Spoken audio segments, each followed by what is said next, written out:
Now, advocates of pure capitalism describe it as a system in which people freely exchange their own private property. Socialists deny the freedom and fairness of that exchange. They complain that some are able to bring vast assets to market, while most people have nothing to sell except their own capacity to work. That's the socialist complaint. But against that socialist complaint, lots of capitalists will say, hang on a minute, wait a second. It's true that I have vast assets now, but I started with practically nothing except my own talent and courage, and it was by using them that I made my pile. You can't talk about lack of fairness. I had no unfair advantage in the race for wealth.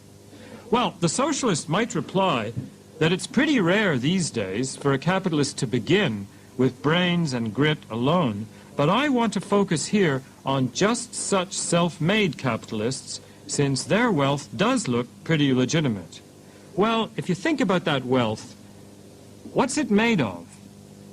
In its immediate form, it's just bits of paper, records and ledgers, share certificates, and so on.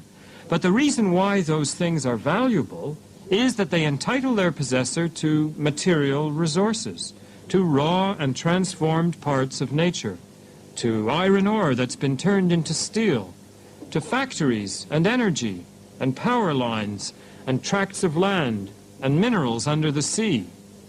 The capitalist is happy to tell us how he got all that stuff. He says, look, I got it through my own hard work and enterprise. I didn't get it from my parents. I didn't get it by stealing or cheating. But we can ask a deeper question, a question which is much more difficult for him to answer, a question which is prompted by the realization that everything he owns, everything, either is or was made of something which once was nobody's private property. The deep question is, how did it come to be anybody's private property in the first place? You see, the capitalist says that he got his wealth through free market exchange. And that means that he's defending his title to it by invoking the title of those who transferred it to him. But I'm asking, what was the source of their right to it? The fact that they got it from still earlier owners?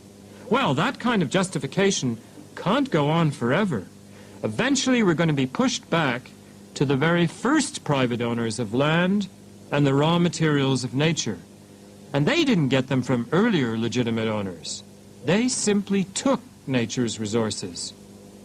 And I'm asking, what gave them the right, not merely to use the world, because that's okay, but to establish permanent, bequeathable private property in it, so that others could no longer use it freely? What gave them that right? The self-made capitalist explains how, through honest industry and straight dealing, he accumulated an enormous amount of private property. But why was there that private property to accumulate in the first place?